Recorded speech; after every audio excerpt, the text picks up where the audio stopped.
Hello and welcome to today's lesson looking at applications of centripetal forces.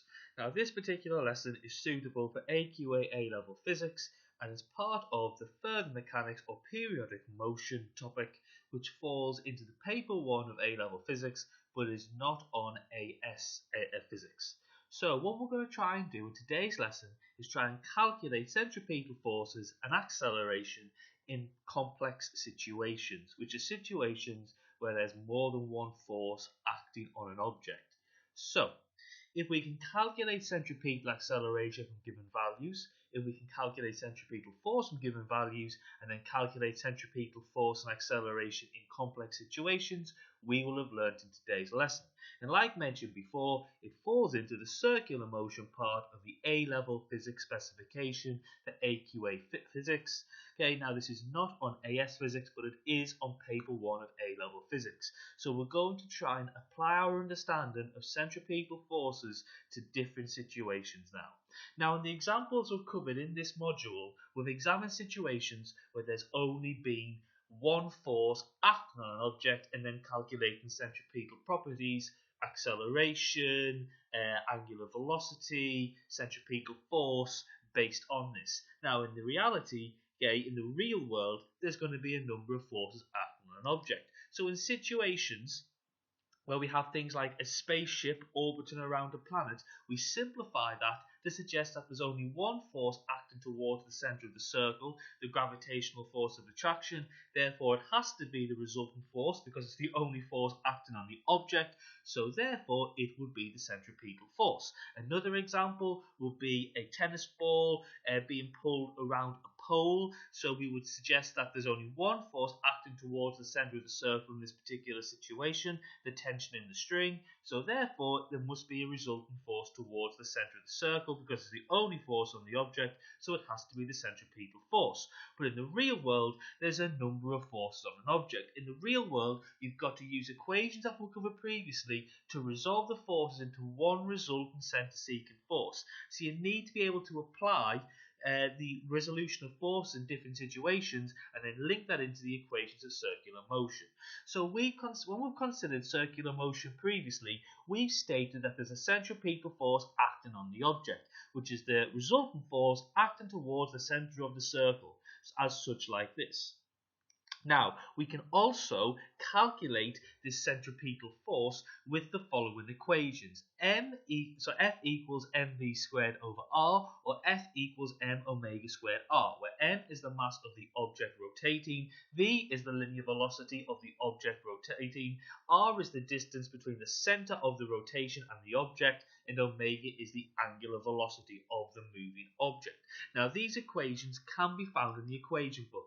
Now, either equation can be used if an object is carrying out circular motion. It's just dependent on the information found in the question. So if you give in m, v, and r, you would use the higher equation. If you found m, omega, and r in the question, you would use the lower equation. So we can link that into the actual calculation of the centripetal force. Now, again, like we said before, these equations are true for any situation. So it could be a satellite orbiting a planet.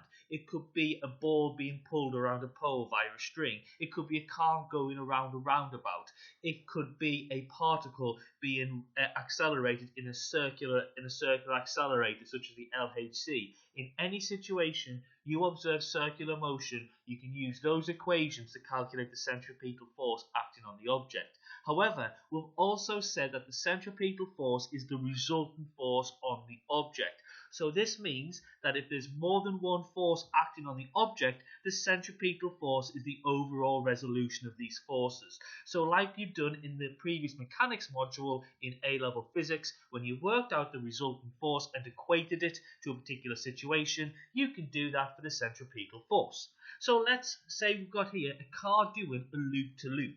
Now in this situation, we know that if the car it has its tyres on the ground, as such as at the bottom of the loop, the weight is acting downwards, but the reaction force, which is the force against the surface that which it is on, is acting upwards. Now we know that the centripetal force can be used to solve this particular problem, because what we'll do is as follows. So we'll draw a diagram of the situation. So we've got this particular diagram shown.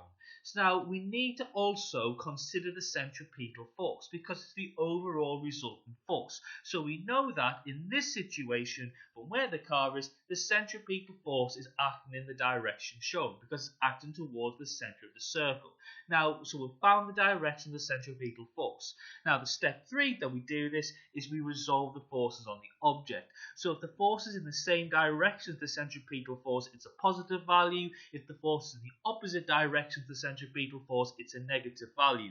So we can notice in this particular situation that the reaction force is acting towards the center of the circle. It's acting in the same direction as the resultant centripetal force.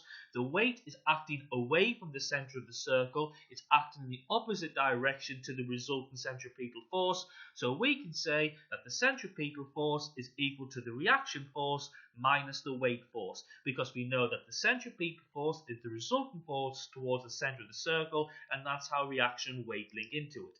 Now we can equate, so we've equated the resolved forces and the centripetal forces. So the last step that we do to calculate our values is then we pop in our equation that we know for each of the forces. So we know that the centripetal force is mv squared over r, or you could say m omega squared r. We'll just use that particular equation for this example. We know that the reaction force is just big R, and we know that the equation to work out weight is mg.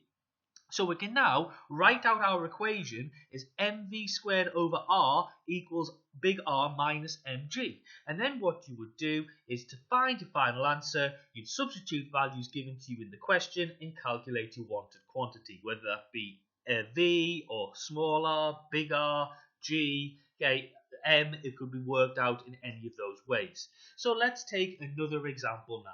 So suppose we've got our car doing a loop-to-loop and it's at the top of the loop. Now the weight is still going to be acting downwards towards the center of the earth, but now because the reaction force acts in the opposite direction to the contact between the tires and the surface, that now the reaction force is acting downwards because the car is in essence upside down. So we now know that we've got to place our centripetal force into the situation, and it's the overall resultant force on towards the center of the circle. So we now know that the centripetal force is equal to the weight plus the reaction force. They are now both positive because they're both in the same direction as the centripetal force. They're both now in this situation acting towards the center of the circle. So we then pop our equations in. So now mv squared over r equals mg plus big R, and then you can calculate your value as you wish. Now a challenging A-level physics question would require you to resolve the forces into different components.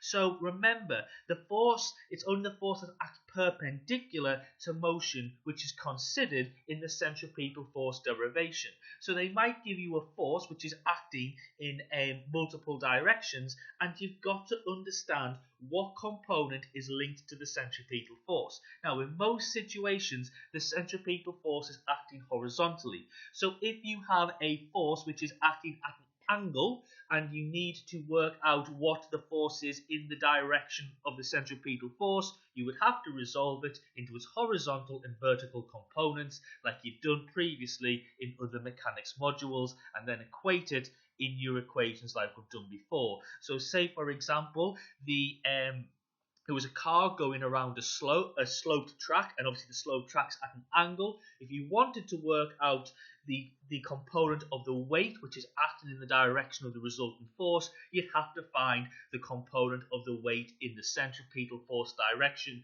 which is most likely going to be the horizontal direction. Now, when answering questions on objects moving with circular motion, when there's more than one force involved, you carry out the following methodology to correctly solve the puzzle. Step 1. Always draw a diagram of the situation. Drawing a diagram of the situation allows you to evaluate what the forces are in the situation and what direction they're acting in. Step 2. Always label the direction of the centripetal force. Now the centripetal force is always acting towards the centre of the circle. It's the resultant force towards the centre of the circle. So as a result, you would label that on your diagram. You would then resolve the forces on the object. So make sure you are aware of which direction the forces are acting in. Are they acting towards the centre of the circle? Are they acting away from the centre of the circle? So you can then resolve that with positives and negatives. If there's an angle present, you would then have to resolve it into horizontal and vertical components and use the component which is most relevant to the task that's being asked. And in the case of centripetal forces, it's most commonly the horizontal component of your force. And equate the resolved force of the centripetal forces, and then substitute the equations for each force. So work out what the equation is for each force. A lot of them are given to you in the equation book. And then finally, substitute your values in and calculate your wanted quantities. Now remember to ensure you're using your standard SI units for all values. You place your answers in the correct number of significant figures, and you use the equation book to find the different forces equations. So, to summarise this particular lesson, hopefully we can understand and use the centripetal acceleration equation, and we can use the centripetal force equation in different situations and in more complicated scenarios. So if we've been successful and learned in today's lesson, you can calculate centripetal acceleration, you can calculate centripetal force, and you can calculate centripetal force and acceleration in more complicated situations. Thank you very much for listening to today's lesson, and I hope you have a lovely day.